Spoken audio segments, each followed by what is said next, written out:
Bueno, hablemos sobre las primeras prácticas y conceptos administrativos. Sabemos que se pasó del sistema a domicilio, doméstico y fabril. Bueno, en la introducción del sistema fabril efectuó algunos mejoramientos en el control de los materiales, ¿no? Y los productos continuaron haciéndose de materiales no estandarizados. Los productos continuaron haciéndose con materiales no estandarizados y usando métodos no uniformes, resultando así productos de calidad variable. Por consiguiente, se tuvo que dar el control de la producción en esa época, que consistió principalmente en bajas tasas por pieza y en una dura conducción de la supervisión. El control administrativo quizás financiero fue quizás el aspecto mejor desarrollado del temprano control administrativo, porque la mayoría de estos empresarios lo que eran comerciantes y financistas, muy influidos por la concepción italiana, ¿no?, de los arsenales de Venecia. Y durante el siglo, Adam Smith también habló del control en la riqueza de las naciones, y durante el siglo XVIII empezó a reconocerse el valor de la planificación explícita e implícita. Localización de la planta, la minuciosidad de las operaciones de las oficinas, y ya en 1759, encontramos una clara evidencia de la planificación de la localización en la metalúrgica Carron en Escocia. Bueno, ya hemos hablado de Adam Smith, ¿no? También. Su explicación fue que cuando una máquina costosa se instala, el trabajo extraordinario realizado por ella antes de agotarse, se debe esperar que reemplazará al capital desembolsado en ella. También la función administrativa de dirección comenzó a tener alguna importancia con el advenimiento del sistema fabril.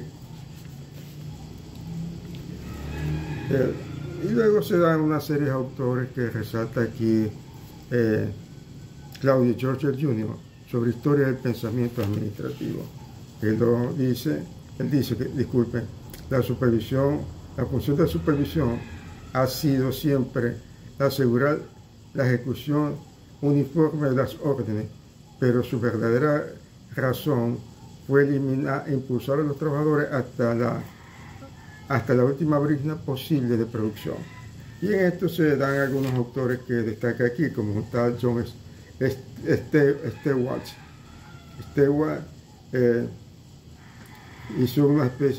Escribió un libro importante en torno a la macroeconomía y la microeconomía.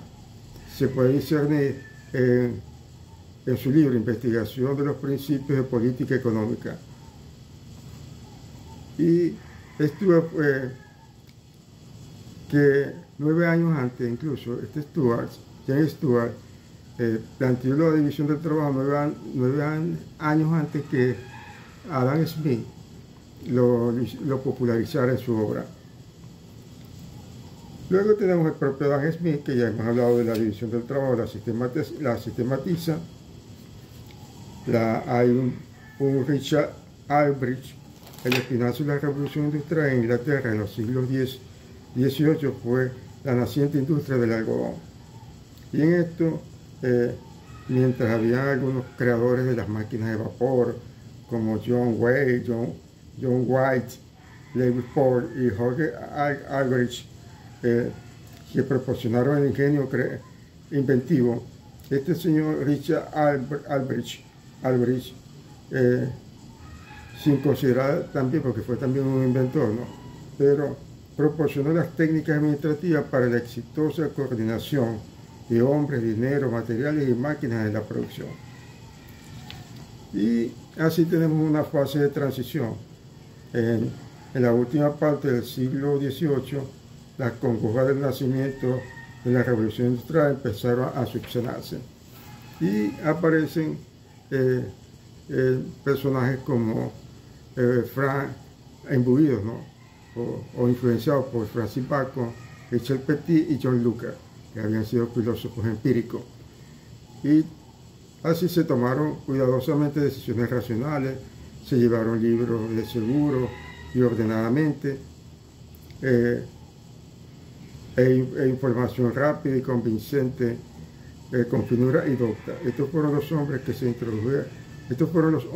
se introdujeron en la aplicación de los principios de la aplicación científica y la administración entre los años 1785 a 1836. Bueno.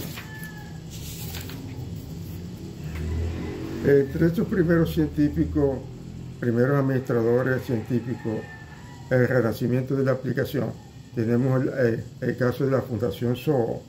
Esta Fundación SOHO Boulton, Watt e hijos, fue originalmente formada por Martin Boulton y James White para fabricar máquinas de vapor. Pero en 1880 sus respectivos hijos heredaron las responsabilidades y le dieron un giro diferente, ¿no?, a esta fundación SOHO. Así que se planteó, cuando por necesidades de la demanda la fábrica se expandió, se hicieron planes detallados, considerando la disposición, el tamaño, la localización, las fuentes de energía, ¿no? También, previo a esto, también se implantó la planificación de la producción, el control de costos, la contabilidad de costos, el adiestramiento, y un concepto moderno empleado por estos primeros administradores fue el pronóstico y planificación de la producción. En este sentido, la práctica normal era que el obrero, por ejemplo, para que que no era ya condiciones de gleba, el obrero soportaba los gastos de comprar y mantener sus herramientas, pero en la nueva factoría de Boulton y Watt, las reparaciones corrientes de herramientas y su afilamiento soportado por el obrero y las nuevas herramientas se proveerían a expensas de la empresa. De lo anterior podemos observar diversos factores importantes. Se hizo uso extensivo de los planes detallados de operación. Los métodos empleados en la planificación fueron científicos. Los problemas fueron desmenuzados en sus elementos y se reunieron datos estadísticos obteniéndose inferencias de ellos. Y el proceso de producción fue organizado sobre base de la máquina y el trabajador. También hay una experiencia de New Lanark, que fue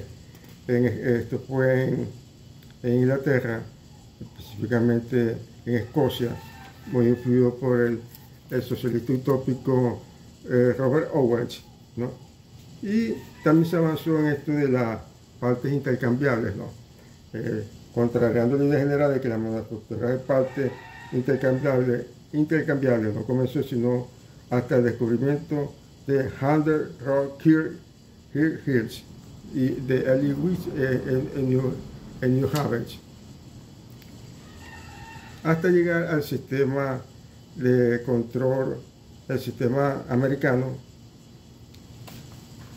Pues se puede resumir que mirando hacia atrás, el siglo XVIII fue de los años de la maduración en la introducción y mejora en las técnicas de manufactura y en el desarrollo de un nuevo enfoque de la administración. La revolución industrial trajo con ella una decadencia en los conceptos provincianos de la administración, y con tales horizontes ampliados los administradores comenzaron la búsqueda de caminos para mejorar tanto la manufactura como la administración. Y dos ejemplos de esto fue la Fundación SOHO de Boulton y Watt y el New Lanark Merge de Robert Owen. Muchas gracias.